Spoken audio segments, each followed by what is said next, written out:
Bismillahirrahmanirrahim, em nome de Allah, o Clemento Misericordioso. Mais uma vez, bem-vindos na aula de Hadith. Vamos começar a nossa aula com Durud Sharif, né? Como sempre, é uma invocação de saudação de bênçãos para o Santo Profeta. Vamos ler em árabe e depois em português. Allahumma salli ala Muhammadin wa ala ali Muhammadin. كما صليت على إبراهيم وعلى آل إبراهيم إنك حميد مجيد اللهم بارك على محمد وعلى آل محمد كما باركت على إبراهيم وعلى آل إبراهيم إنك حميد مجيد. Ó Allah, abençoe Muhammad e o seu povo, como abençoaste Abraão e o seu povo. Tu és em verdade o mais louvado e o mais exaltado. Ó Allah, prospere Muhammad e o seu povo, como fizeste prosperar Abraão e o seu povo. Tu és em verdade o mais louvado e o mais exaltado. Amém. Vamos começar com o primeiro dito. Como nós sabemos que na aula passada nós falamos sobre os assuntos maritais, em que cobrimos vários assuntos que eram relacionados com o casamento islâmico, quais são as permissões, quais são as regras, né? E tudo sobre isso. Continuando com o assunto, sem perder o tempo, nós vamos começar com o primeiro dito, que é narrado pelo Hazrat Uqba bin Amir. Ele relata que o santo profeta diz: um crente é irmão do outro crente. E não é permitido que um crente faça uma oferta de compra enquanto a oferta de um irmão estiver pendente. Nem que alguém faça uma proposta de casamento enquanto a proposta do seu irmão estiver pendente, até que este último desista. Então, Santo Profeta deixou uma regra muito simples, muito normal, mas ao mesmo tempo isso deixa bem claro como um verdadeiro crente, como um verdadeiro muçulmano deve ser de moral, né? Por exemplo, nós vemos muitas das vezes que quando aqui são envolvidos dois assuntos diferentes, né? Mas como a lição é a mesma, por isso foi colocado no mesmo lugar, né? Que mesmo quando a pessoa está fazendo uma compra, quando a pessoa está comprando alguma coisa, seja de um preço inferior ou superior, caro ou barato, outra pessoa, se souber que esse negócio, por exemplo, se alguém está comprando um carro, uma casa, e está fazendo um negócio ou ofereceu uma proposta, o outro irmão ou outra pessoa não deve interferir fazendo uma proposta mais alta para tentando ganhar aquele negócio, tentando ganhar aquela oferta. E isso o Santo Profeta deixou bem claro que é fora do moral de um verdadeiro crente. Porque mesmo que você possa pagar mais, mas quem chegou primeiro é o seu irmão, é outra pessoa. Então você deve respeitar isso. Mesmo que você possa pagar mais, mesmo que você possa. E isso é uma lição também para a pessoa que está vendendo, que está no outro lado. Que você não, se você pegou um negócio, se você pegou um cliente que você concorda com o preço, mesmo que seja inferior, mas depois outra pessoa está oferecendo um valor alto, você não deve desistir da sua oferta primeira, que você estava fazendo com a pessoa anterior, só porque você quer ganhar mais. Porque você já está em conversa, você já aceitou a oferta. Então, será injusto para a pessoa. Isso mostra quão honesto a sociedade deve ser, quão honesto as pessoas devem ser perante um ao outro. E só assim nós podemos ter uma sociedade que é mais confiante, a sociedade que é mais honesta, mais justa, em que não vão ter os golpes, em que não vão ter pessoas enganando um ao outro. Hoje em dia nós vemos as pessoas brigando porque quer pagar menos e acham que isso é uma coisa barata e o preço é inadequado. Mas tem um dito do santo profeta, estamos saindo um pouquinho fora do assunto, mas só vou citar esse dito que acabei de lembrar agora, em que um dos companheiros estava vendendo o seu cavalo. E o muçulmano veio e ele quis comprar, só que quando ele observou, examinou o cavalo, ele disse que você está vendendo muito barato. Eu vou pagar mais para você, porque esse cavalo vale mais. O vendedor disse que não. Eu estou oferecendo por esse preço e eu vou cobrar só isso.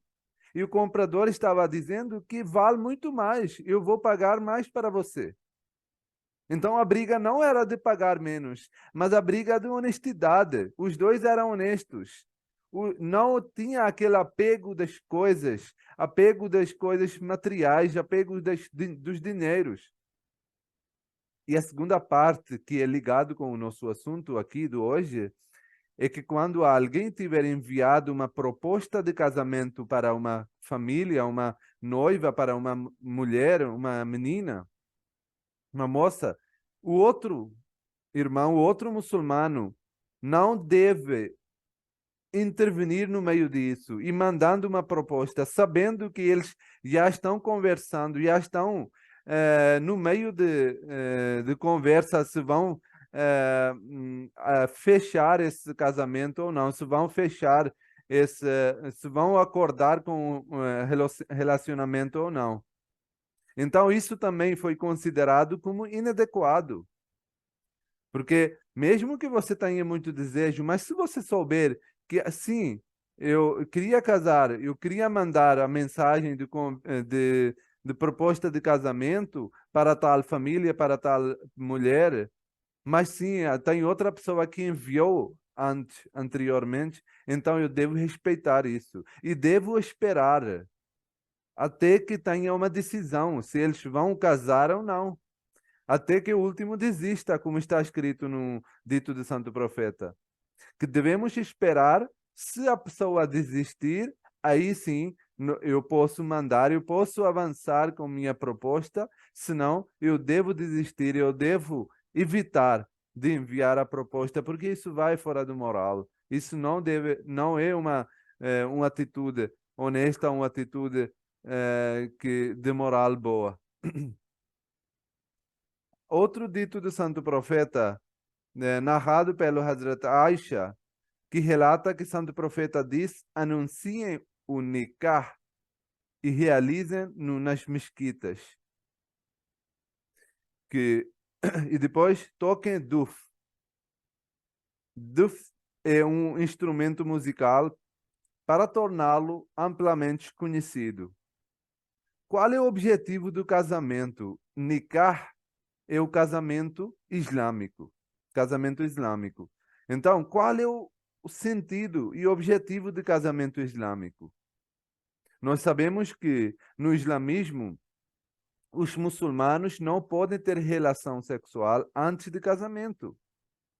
Não podem namorar, não podem ter amantes, não podem ter namoradas, namorados, né, antes do casamento. Sim, nós temos uma certa forma de conhecer, podemos conhecer a pessoa através de família, através dos outros assuntos, mas não tendo relação. E quando, e quando nós casamos com a pessoa, isso, esse casamento, esse nikah, serve para quê? Em primeiro lugar, Santo Profeta diz, deve-se fazer em mesquita. A mesquita é o lugar onde as pessoas reúnem 5 vezes por dia. A mesquita é um lugar que todo muçulmano frequenta. Então, nikah, o sentido de nikah, o objetivo de nikah é anunciar a sua relação. Anunciar que a partir de hoje essas duas pessoas são casadas, são juntos. Eles são casados, eles são parceiros. E justamente por isso o Santo Profeta disse que não faça em casa, no lugar escondido. Não, deve fazer nikah na mesquita. E depois o Santo Profeta disse que deve tocar algum instrumento simples musical, para que isso torne amplamente conhecido, para que mais pessoas possam saber sobre isso. Aqui tem um sentido muito importante. que vai contra todas essas relações antes do casamento. Porque quando você vai na mesquita, você assume a pessoa. Você anuncia que a partir de hoje eu assumo a responsabilidade dessa pessoa. E esse é o sentido original de você tornar amplamente conhecido o casamento. Por quê? Aí você vai colocar a responsabilidade na pessoa. Tanto o homem quanto a mulher, cada um tem suas responsabilidades. Mas falando coisas financeiras, falando as responsabilidades financeiras, é o homem que é encarregado com as responsabilidades, que o homem tem que cuidar da casa, tem que providenciar a comida. E anunciando isso, e depois colocando essas responsabilidades, o homem vai ser encarregado e vai saber, vai ser consciente que a sociedade sabe que eu sou encarregado de providenciar comida para essa família. E o que vai acontecer isso? Que hoje nós vemos, infelizmente, que não existe. É muito raro. Hoje nós vemos o quê? As crianças fora do casamento. As pessoas, as crianças não assumidas. As mulheres que são separadas ou que são deixadas ao lado. Os seus esposos, parceiros, os pais das suas crianças não assumem a responsabilidade. E isso acontece só porque foi aberto esse sentido de que pode ter relação antes de casamento, ou mesmo tendo casado, não tem responsabilidade. O sentido do casamento morreu. Não tem mais o sentido. Porque se você vai ter relação antes do casamento, o homem que é encarregado todas essas responsabilidades, ele não vai querer casar. Por quê? Porque o que ele quer, ele está tendo tudo antes de casamento. Depois de casamento, só vai aumentar as suas responsabilidades. Então, ele vai evitar. Por isso, no islamismo, foi colocado esse limite, que não pode ter relação antes do casamento. E quando tem casamento, sim, a mulher tem suas responsabilidades e o homem tem suas responsabilidades. E cada um deve cumprir as suas responsabilidades para que a sociedade possa funcionar corretamente, para que não haja esse tipo de problemas sociais que nós estamos enfrentando hoje em dia. Tem crianças que não têm figura materna, tem crianças que não têm figura paterna. E é muito triste, infelizmente. Porque para a criação de uma criança saudável mentalmente e fisicamente, é muito importante a figura dos dois, figura paterna e figura materna. Há uns que há necessidades que são cumpridas com figura materna e outras necessidades são cumpridas com a figura paterna. A criança tem que ser incumbilado com as qualidades de figura paterna e materna. Por isso, isso tudo vem com esse objetivo de que casamento torna uma coisa sagrada, casamento torna uma coisa necessária e importante. E uma coisa que tenha sentido, uma coisa que tenha objetivos. Por isso, no islamismo, e isso existiu, até nas outras religiões também existiu. O problema é que nas outras religiões pessoas deixaram de praticar. Mas no islamismo nós continuamos. Quem segue verdadeiramente a religião, ele continua com essa prática. Tem outro dito do santo profeta que é narrado pelo Hazrat Aisha, que relata que arrumou uma mulher como noiva. Ela arrumou, fez a maquiagem e tudo mais para uma mulher muçulmana, né, que ia casar e enviou para a casa de um Ansari, onde ela casou, né? Casou, mandou para a mulher na casa do seu marido. O santo profeta diz, ô Aisha, por que não providenciou o canto nessa cerimônia de casamento? O santo profeta perguntou por que você não arranjou uns cantos de casamento, né? Porque ele diz o Ansar, que é um tribo, que era um tribo da cidade de Medina, eles gostam de cantar as suas cerimônias de casamento, em suas cerimônias de casamento. Aqui é importante saber que nem todo tipo de música, às vezes, nessas ocasiões assim de felicidade, canções leves e de um bom gosto, assim, coisas, piadas engraçadas, por ocasiões de casamento não são proibidas. Sim, agora tem vários tipos de música, de rap e tudo mais que vai na outra categoria, mas sim uma coisa muito leve para celebrar a ocasião pode permitir e que é provado que quando até o santo profeta chegou na cidade de Medina, quando ele migrou de Meca para Medina, as mulheres, as meninas de cidade de Medina, elas bateram, tocaram alguns instrumentos musicais que são simples, né? Daf e tudo, todos os outros. Então, nessas ocasiões, tem que ter uma diferença de um falecimento de um casamento, se não vai ter nenhum tipo de felicidade, nenhum tipo de música, nenhum tipo de canções no casamento, não vai ter nenhuma diferença do que um fúnebre, né? Por isso é importante que tenha um ambiente mais feliz, um ambiente mais hum, em que possa ter um pouquinho de canções leves também, que não tem proibição. E também mostrou aqui que Hazrat Aisha arrumou a noiva, né? Arrumou a mulher que ia casar naquele dia com o Ansari, que era um dos tribos de Medina.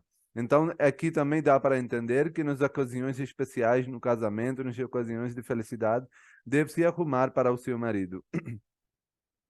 Hazrat Aisha e Hazrat Salema contam, tem outro dito também que fala sobre casamento, sobre arrumar no casamento, que Santo Profeta lhes diz para preparar Hazrat Fátima, que era a filha do Santo Profeta. E Hazrat Aisha e Hazrat Salema são esposas de Santo Profeta. E ele diz para elas que deve arrumar Hazrat Fátima como noiva no casamento dela, né? E elas dizem que arrumamos seu quarto lindamente, fizemos travesseiros e colchões macios com cobertores de tâmaras. Em seguida, conseguimos tâmaras e uvas passas para comer e água doce para beber. Enfiamos uma vara no chão para pendurar as roupas e o odre de água. Portanto, nenhuma cerimônia de casamento foi tão bonita quanto a de Hazrat Fátima. Veja só a simplicidade que existia. E essa simplicidade deve existir sempre nos casamentos. Inclusive, o fundador da comunidade Ahmadiyya tinha duas filhas, e no casamento delas também nós vimos o exemplo de simplicidade, como a esposa do Messias Prometido, o fundador da comunidade, quando ela casou as suas filhas, ela simplesmente arrumou as suas filhas, colocou as roupas novas e tudo mais, e levou para a casa do noivo.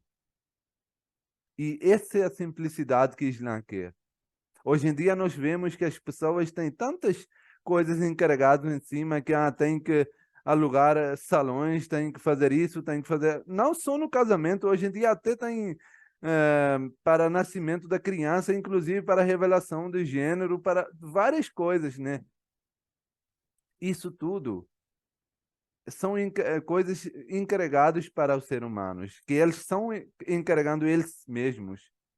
E o muçulmano, o verdadeiro muçulmano, deve evitar todos esses tipos de coisas e deve manter mais simples possível, para que todo esse eh, eh, coisas que ele gasta, que são desperdiça de uma forma ou outra, ele possa gastar no caminho certo, por exemplo, e é isso que nós aprendemos nas outras orações e nas outras eh, hum, hum, por exemplo, nos pilares do islamismo, nós temos o jejum. E o que é jejum? Nós poupamos a comida e bebida. Tem muitos objetivos de jejum que nós falamos aqui, mas um objetivos é justamente para você poupar e gastar no caminho dela. Você poupa a comida, porque você não come durante o dia. Então, por um lado, se você é incentivado de não comer, também é incentivado de gastar para o caminho dela. E a mesma coisa aqui. Quanto mais nós vamos manter simples, as nossas necessidades vão ser menos, nossas despesas vão ser menos, e vamos ter mais dinheiro para ajudar os outros. Nós não vamos ter egoísmo, não, eu quero isso, eu quero aquilo. E é isso que nós vamos passar para os nossos filhos. Se a gente vai ter muito egoísta, não, eu quero isso para a minha festa, eu quero isso, aquilo, para nascimento tem que ser assim, assim, vai ser passado duplicando para as crianças. Então, devemos evitar com essas coisas e devemos passar ser mais simples e gastar essas coisas que nos poupamos para outras pessoas que possam aproveitar com isso. Vamos agora passar para o próximo dito, que é narrado pelo Anas. Ele relata que Santo Profeta diz, no casamento de Abdurrahman, que era um companheiro do Santo Profeta, que Deus Todo-Poderoso abençoe o seu casamento, faça velima. Velima é uma recepção em que você convida seus amigos para celebrar o casamento, né? Um banquete de casamento, mesmo que você abata apenas uma cabra. Mesmo que você não tenha muita coisa, veja só aqui também mais uma vez simplicidade. Você não é encarregado, não, tem que gastar para 200 pessoas, 100 pessoas. Então, diz que se você tiver uma cabra, é suficiente. Você gasta isso no caminho dela. Não precisa gastar muito mais. E o próximo dito também explica exatamente isso. Santo Profeta diz que a pior comida é aquela servida em velima, em a recepção do casamento, para o qual os ricos são convidados, veja só, e da qual os pobres são excluídos. É óbvio, quando você vai convidar os ricos, você vai colocar um protocolo, uma coisa mais alta, uma comida mais rica, uma coisa com mais qualidade, tudo mais, né? E quando vai colocar isso, você não vai querer convidar os pobres, vai querer convidar os ricos, os que vão conseguir, da mesma qualidade, né? Da mesma, do mesmo nível. O Santo Profeta disse que deve manter até a velima mais simples possível. E deve convidar os que são pobres. Isso é para você convidar e, ao mesmo tempo que você está celebrando o casamento, também deve alimentar os que não podem comer. E depois ele disse que aquele que recusa um convite desobedeça a Allah e ao seu mensageiro. Aqui é uma outra lição. Muitas das vezes, hoje em dia até pode parecer um pouquinho estranho, mas antigamente também, e hoje também, às vezes, acontece que quando vem um convite de um pobre, a pessoa não aceita. A pessoa não vai, simplesmente não vai, recusa. É porque não é do meu nível. O cara é o pobre, não sei o que vai ter lá na comida, não vou lá. Santo Profeta diz que não, você tem que aceitar. Podem ter motivos que a pessoa não pode aparecer, né? Às vezes isso podem ter condições em que a pessoa não participe, né? Mas não participar e recusar porque não é, o cara não é do nível, que não, ele é pobre. Nesse sentido, isso é um desobedecimento de Allah e do seu mensageiro. Porque Santo Profeta diz que mesmo que seja um pobre, mesmo que ele convida para uma tâmara, para uma comida simples, você deve participar. Deve participar para, eh, para, para que você consiga sentir irmandade, harmonia entre vocês. Não tem essa diferença do rico alto. E infelizmente nós vemos que hoje em dia muito acontece isso, né? As pessoas gastam muito, coisas altas, ricas, e depois, obviamente, eles não querem convidar os pobres para celebrar essa festa tão rica, né? Tão cara. Então, esses são alguns ditos que são relativos aos assuntos maritais, né? Vamos continuar com isso. Fiquem com Deus, então. Assalamu alaikum wa rahmatullahi wa barakatuh. Alaikum salam. Ótimo.